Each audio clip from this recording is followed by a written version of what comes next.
See a special good evening to Inspector of Police, Miss Tricia Smith. Good evening, Hello, ma'am. Good yes, evening. good evening, everyone. Good evening, folks. We are speaking to Inspector of Police of the TTPS, Miss Tricia Smith, and she has been attached to the fraud squad for the last 22 years. She has received training from the new Scotland Yard Crime Academy and also document examination by the United States Homeland Security. It's a pleasure to have you on. I know it's been a hectic season for you around this time, and thank you so much again for being a part of this evening's program. I'm looking at the statistics from January 1st to the 15th of this year. Total number of reports based on fraud, 1,340. And when they said reports closed, 227. Quite a wide margin, if you could explain, please. Well, yes, certainly. The reports of fraud are coming in fast and furious. The thing about it is that we do, in fact, have to gather evidence and go through a process in terms of closing these reports. So it takes quite some time in some instances. And also, we need to consider the fact that most reports of fraud are reported after the fact.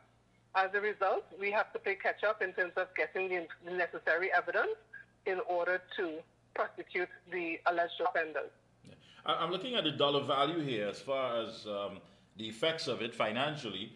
In a TT denomination, that's $155,810,972. Is that correct? That is correct. Wow. And in US denomination, $1.2 million. So it's definitely not a small criminal industry when you look at the amount of money and the effects it has on our society. I mean, it basically compromises the integrity of the entire system.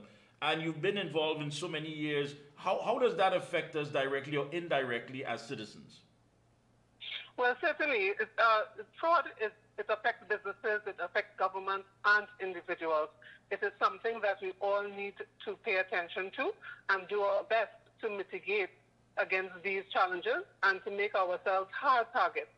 So what we have to do is to put appropriate checks and balances in place with regards to businesses, and as individuals, we need to, as I said, make ourselves hard targets to know what is happening out there. And I want to commend the program such as this for giving us the opportunity to highlight the areas of fraud that affects individuals, businesses, and the government. Yeah, but in our local culture, I mean, and it's always hard to tell Trinbagonians, listen, if it's too good of a deal, then it's just simply not worth it. But someone would hear about something, and rather than make the assessment and say, listen, I'm just going to stay away from that, they'll call friends, they'll call family, they'll call people across and say, listen, what do you think about this? I think I want to put my money in this. I want to do that. I mean, and that's what we have, a society of people who believe that, you know what, I am too smart, I'm too intelligent for anybody to get over me, and I am going to participate in many of these get-rich-quick schemes that we've been seeing and been reading about recently. How does one change that based on our culture? Well, you're correct. I just want to comment just a bit on that because I want to use the term trickydadians, and there's a reason why that term has been coined trickydadians, because we believe in that. We believe in getting a good deal. We always know someone who works somewhere who can get something for us, and that unfortunately has worked to our detriment. The components of fraud actually include greed. Yeah, that's a major component. And the greed actually is also not only the fraudster, but the greed of the victim. The victim wanting to get something for nothing, and unfortunately they end up getting nothing for something after parting with their money. So, as I said, what we have to do is to let people know of the various type of fraud that's out there, and so that hopefully when they see it or they're experiencing it, they can say, hey, this is what I heard about in Mikee K's program, so let me not have that. Let me don't do that. and we could start the process of changing the mindset, changing the culture of prison. Yeah, because the number of reports, as you said, about 1,340 is what I'm reading here. And I'm sure there are many reports that don't, things that happen that don't go reported. And it does take a while because people are reluctant, because here it is, somebody outsmarted them. And as Trinidadians, again, we believe that we are the smartest thing on God's green planet. So every year around Christmas, you hear the same things taking place. Someone would come with a bottle of scotch. The price would be so good. But these are people who were able to break the label, pour some Lipton tea in there, and cork it back. And you believe you have the best deal. There was one incident with a gentleman who bought a big screen television from a homeless man. I'm saying, but why would a homeless man have a big screen television for you to purchase? And he gave all the antics of how heavy it was to put in the man's trunk. But when he got home and he opened the trunk, there was nothing but a big stone in the box. And so he had to take that. As shameful as it was, he had to accept that. Why are these things always taking place when people believe that is the greatest deal on earth? Yes, you are so correct. You are so correct.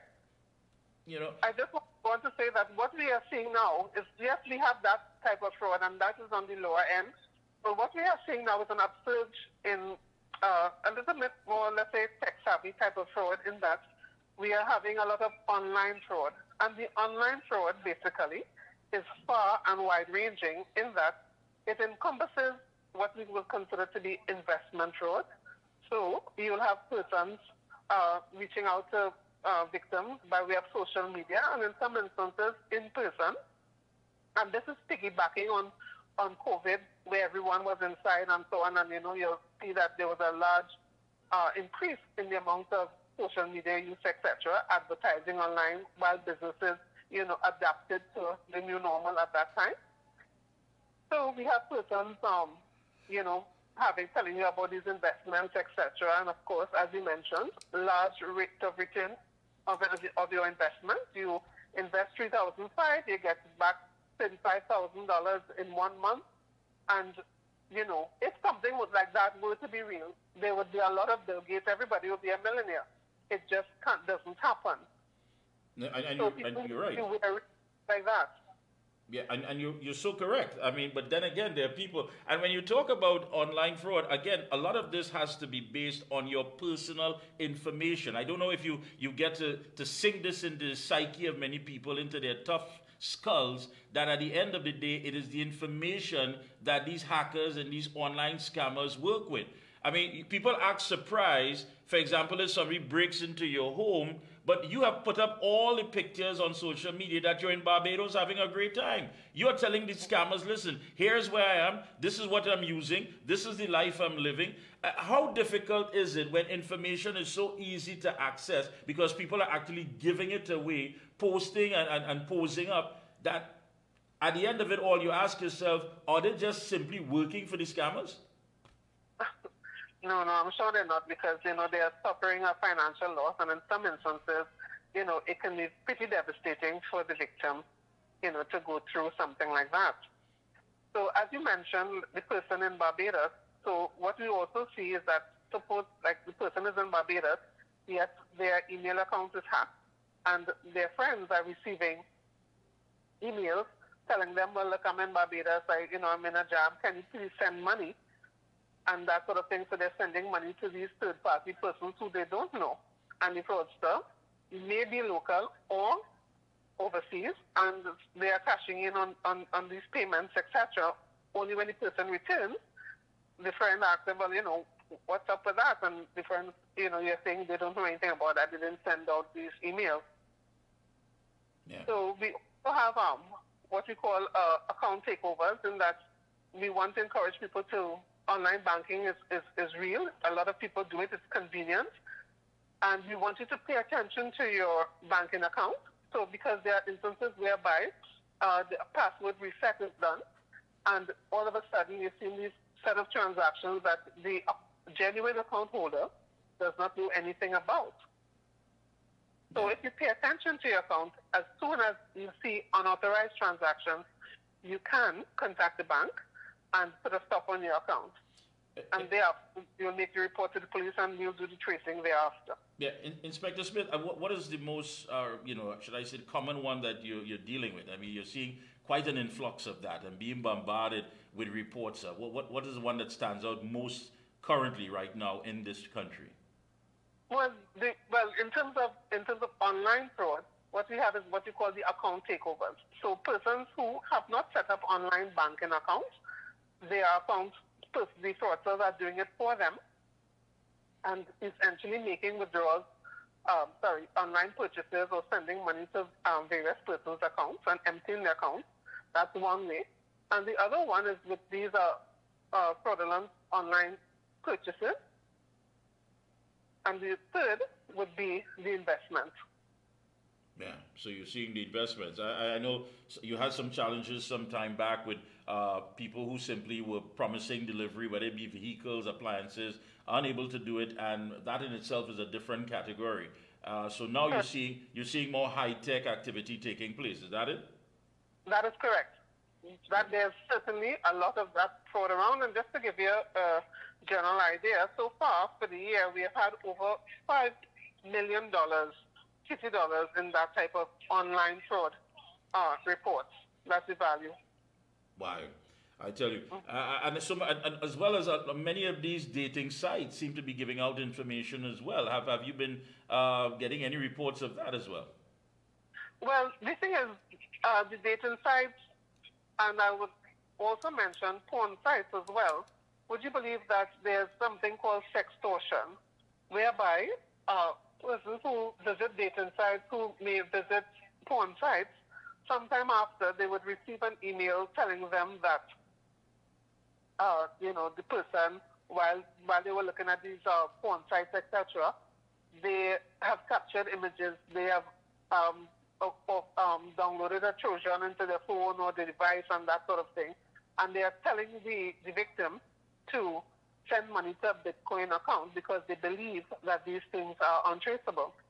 And whether it's true or not, meaning that the fraudster may not necessarily have pictures, but because the victim does not want to take the chance, they go ahead and they send the money. But those type of reports, we have people, they will come in. However, upon, they will reconsider, and not report the matter because they may feel a sense of, be ashamed and that sort of thing based on what has happened. Yeah. Any closing comments as far as for the season, so that way our viewers would have, some idea of what to look out for during this period? Well, yes. So certainly we want to, again, stress on the online fraud, those investments. That is something, it's trending throughout the year, not only at Christmas. We want persons to pay attention to the transactions that they enter to. The key things is that if it's too good to be true, it isn't. So don't fall for those get-rich-quick schemes. They usually are fraudulent. We want persons to thoroughly, in terms of sending money, don't send money. You're doing business with John Brown. Why send money to John Paul? Okay, so keep, know the persons who you're doing business with. Don't just meet someone off the street and do these random transactions. Try to do legitimate business. There are no get-rich-quick schemes. All right. Thank you so much, Inspector. All the best to you and your family for the season. Stay safe, and we look forward to talking with you more in the 2024 period. Thank you so much again. Thank you. It was my pleasure. Thank you.